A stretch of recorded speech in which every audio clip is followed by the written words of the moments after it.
Selamat pagi Indonesia. Anda menyaksikan seputar Bali terkini pukul 10 WITA bersama saya Pratnya Wiguna. Pemirsa, aksi brutal geng motor yang tidak segan melukai korbannya sangat meresahkan masyarakat Bali, khususnya warga desa adat Kuta.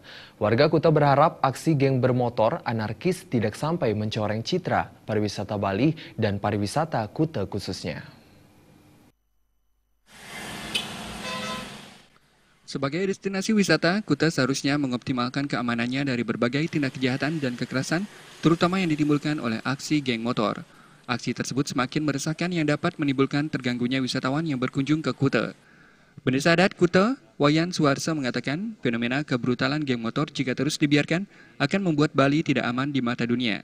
Oleh karena itu, pihaknya sudah melakukan berbagai antisipasi dengan membentuk Satuan Keamanan Desa Adat Kuta untuk mengatasi kegaduhan yang ditimbulkan oleh geng motor. Mengingat pariwisata di Kuta berjalan hampir 24 jam, sehingga sangat memerlukan pengamanan yang ekstrim demi menciptakan pariwisata berkualitas. Fenomena demikian agresif dan semakin banyaknya geng-geng motor yang ada di wilayah kita tentu menjadi satu kekhawatiran buat kami di Desa Adat Kuta. Jadi sesungguhnya antisipasi sudah kita lakukan dari beberapa waktu yang lalu sampai dengan saat ini. Jadi kami mempunyai Satuan Pengamanan Swakarsa Desa Adat Kuta yang kita sebut dengan Jagabaya, kemudian di wilayah Pantai Kuta kita sebut dengan Satgas Pantai Kuta. Jadi memang betul, jadi Desa Adat Kuta sebagai kawasan wisata Kuta yang memang berdenyut selama 24 jam dengan dunia hiburan malam dan sebagainya, sangat rentan sekali terhadap hal-hal yang bisa dilakukan oleh geng-geng motor itu. Hal senada disampaikan Ketua LPM di lingkungan Desa Adat Kuta, Rudike. Antisipasi sejak dini terhadap geng motor yang meresahkan harus dicarikan solusinya agar tidak berkesinambungan tanpa solusi.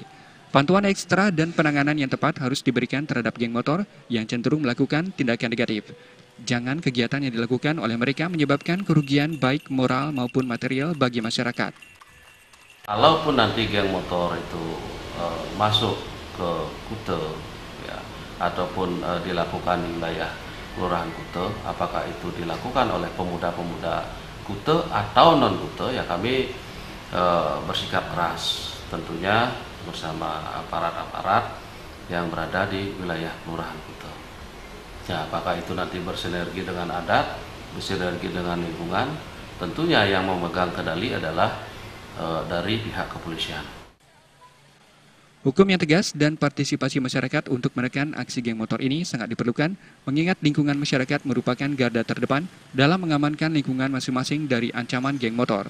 Gung Krisna, Bali TV.